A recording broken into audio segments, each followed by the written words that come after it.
Hey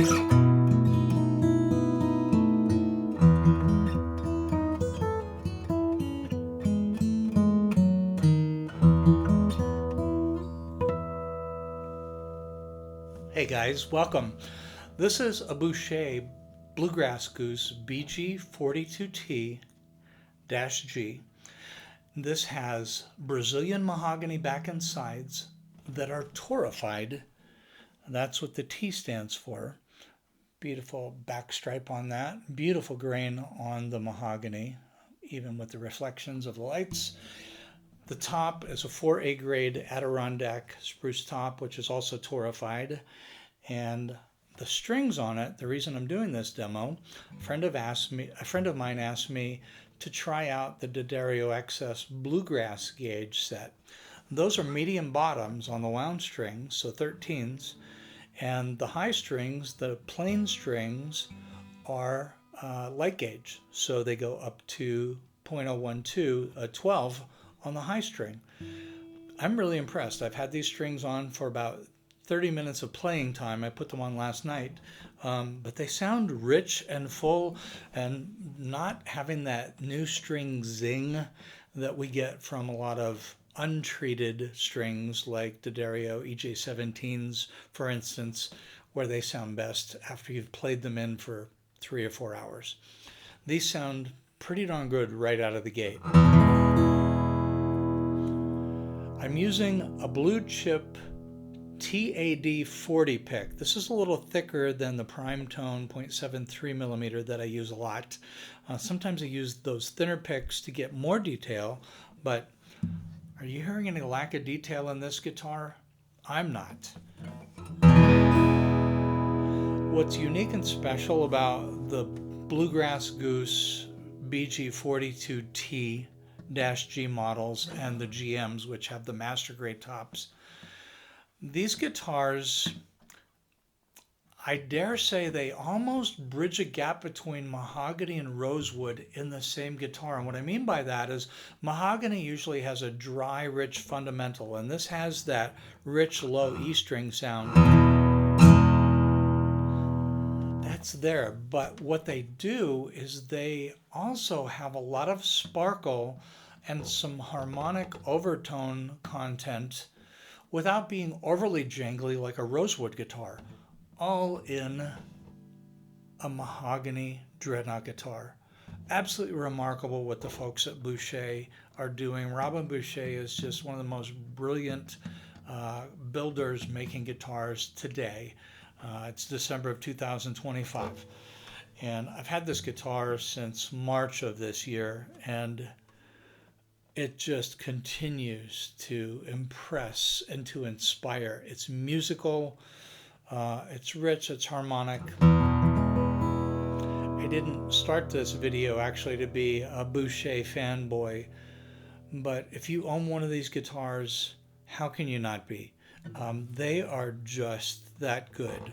I'm starting to sound like J.P. Cormier, who is just a world-class bluegrass player, an amazing musician. He sings the praises of these guitars, and I found out for myself, he's not wrong.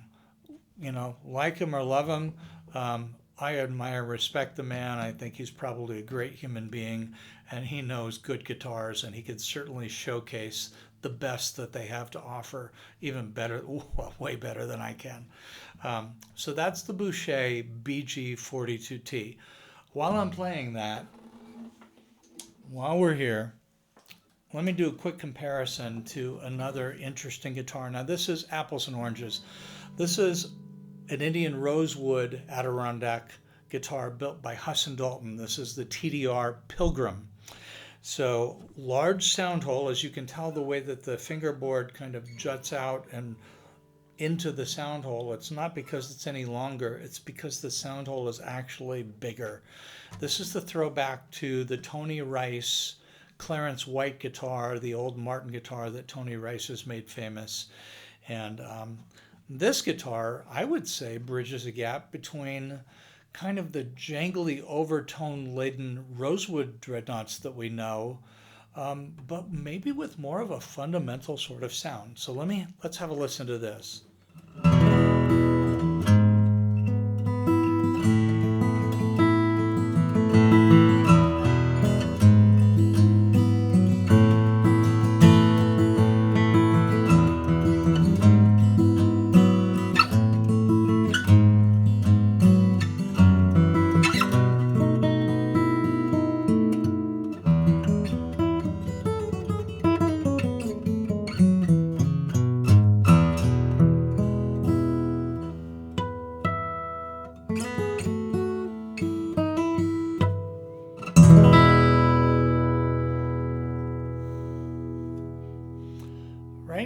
great sounding guitar. Now let's just hear that same thing on the mahogany Boucher. And again, apples to oranges, I know that.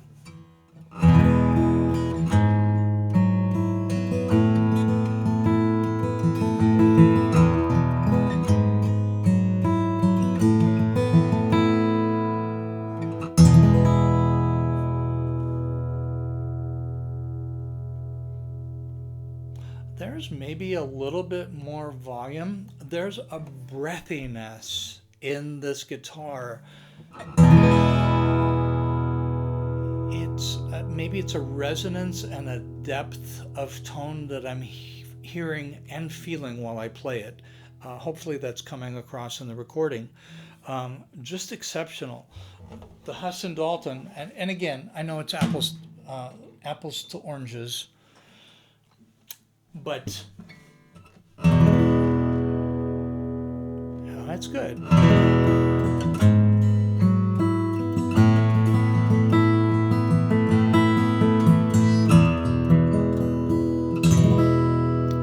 probably clipping or overloading the mic just a little bit, but I'm getting close enough. By the way, the mic is made by a company called Audigo. I absolutely love these mics. They're so accurate, honest, easy to get a good sound and tie in with my iPhone. So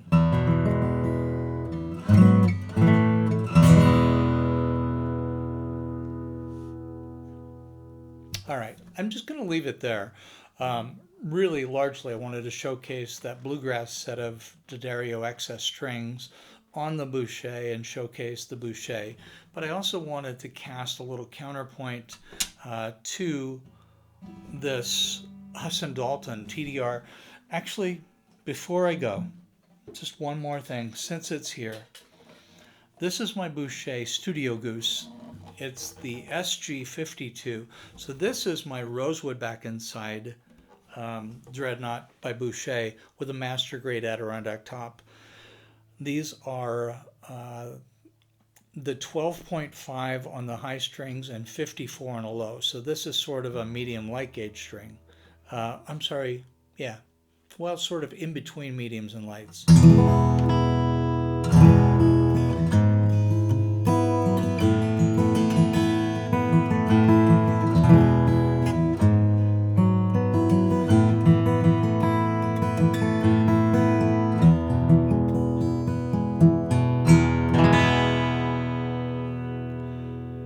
Depending on where you pick in relation to the sound hole, you can go warmer or brighter. So if it was sounding a little bloated in the low end, and I don't know that it is, but just depending on how you strike, how you pick, you can get whatever you want. I shared that because somebody in one of my videos said they thought this guitar sounded like the low end was a little too pronounced or overshadowing the other strings. I don't hear that.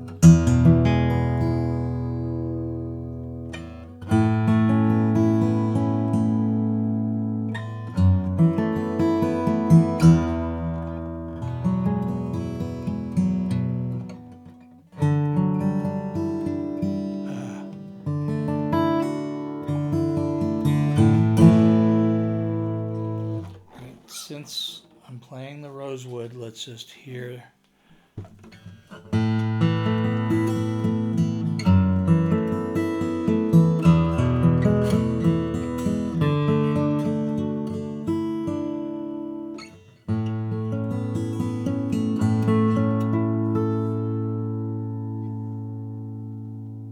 Okay, interesting little shootout. I know it was apples and oranges and different strings and all that stuff, but great guitars, and I like to hear them back to back, so I hope you do too. If nothing less, for those of you who say, well, these are all different strings, different guitars, here's an opportunity for you to hear some really great guitars in a same setting that you might never run into in the real world and be able to play yourself, much less back to back. So we'll leave it at that. I hope you're doing well. Please like and subscribe the video, like and subscribe to the channel if you're not a subscriber.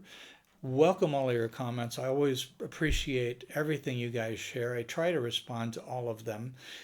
So please let me know, what do you like? What are you hearing? What's your favorite? What are your preferences? Be well. Happy holidays, everyone.